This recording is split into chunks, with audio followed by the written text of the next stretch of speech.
Assalamualaikum warahmatullahi wabarakatuh. Halo, selamat pagi anak-anak. Masih semangat ya belajar dari rumah? Hari ini kita akan belajar tema 2, subtema 3. Sekarang siapkan buku pulpen kalian. Kita akan belajar pembelajaran 1, 2, dan 3. Sebelum kita mulai pembelajaran pada hari ini, marilah kita awali dengan membaca basmalah. Bismillahirrahmanirrahim. Sudah siap ya? Hari ini kita akan belajar tentang wawancara. Kalian tahu apa itu wawancara? Ya, wawancara adalah suatu cara mengumpulkan informasi dengan mengajukan pertanyaan kepada narasumber. Sedangkan narasumber itu adalah orang yang memberi informasi. Jadi ketika kita wawancara, orang yang kita wawancarai itu namanya narasumber.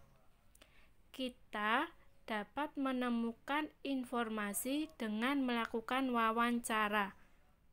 Nah, tahap awal untuk melakukan wawancara adalah menentukan tema. Jadi, tema apa yang akan kita ambil ketika wawancara itu kita tentukan terlebih dahulu. Setelah menentukan tema, lalu kita menulis daftar pertanyaan. Pertanyaan-pertanyaan tersebut disusun dengan menggunakan kata tanya.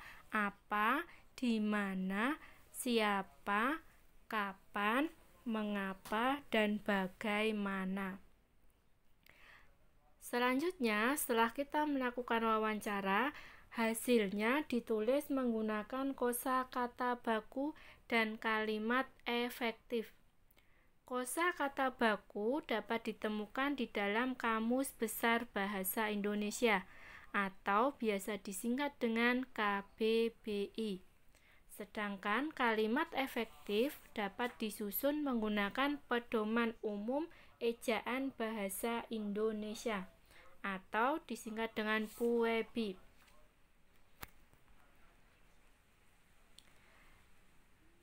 Untuk menemukan informasi dari teks hasil wawancara, tadi kita harus menentukan tema dulu ya sebelum melakukan wawancara.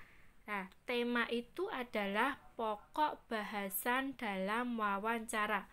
Jadi, misalnya kita akan wawancara, misalnya kita menentukan tema kebakaran, berarti bahasan yang akan kita tanyakan yaitu tentang seputar kebakaran.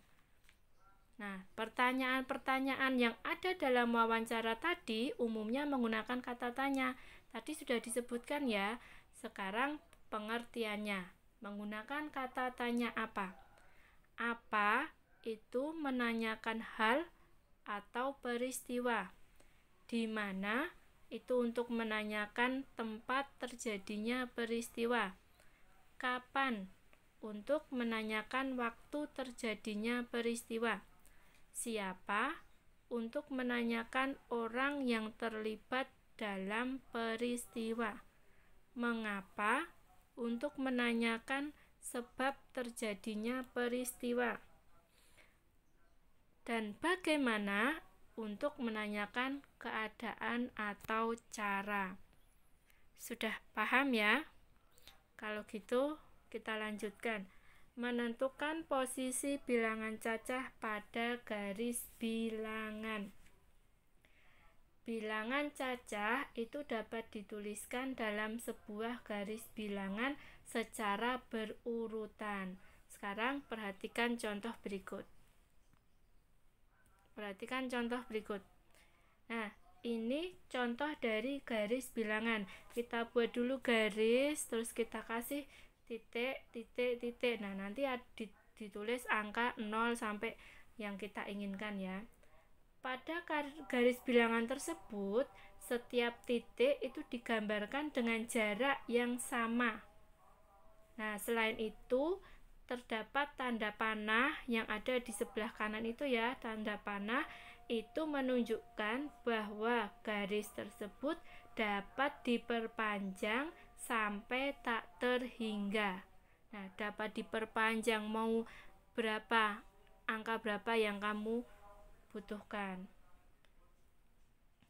Pada garis bilangan itu, semakin ke kanan letak suatu bilangan, nilai bilangannya semakin besar. Nah, jadi semakin ke kanan nilainya semakin besar.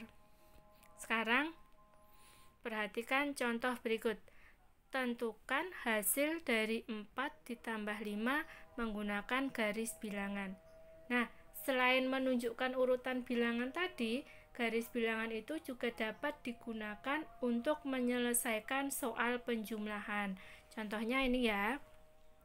Kita buat garis dulu, tadi 4 ditambah 5. Nah, dibuat garis dulu mulai dari 0. Nah, kita hitung 4 mulai dari 0 sampai angka 4 terus ditambah 5.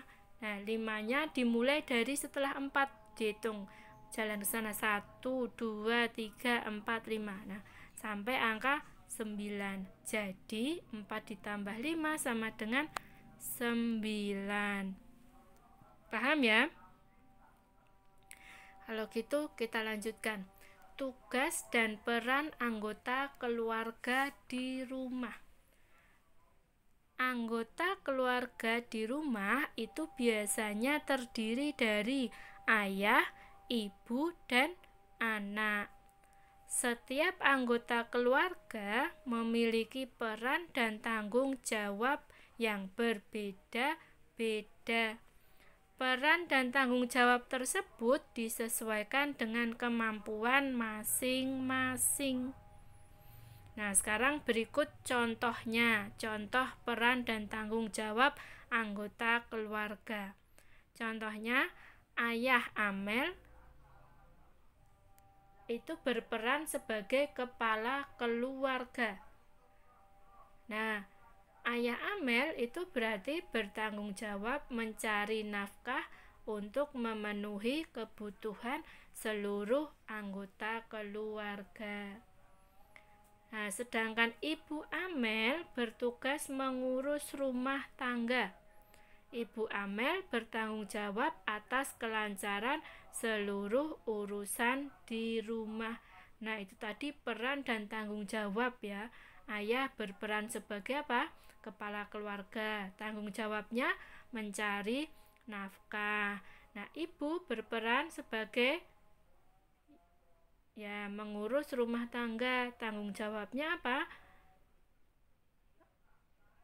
Bertanggung jawab atas kelancaran urusan di rumah.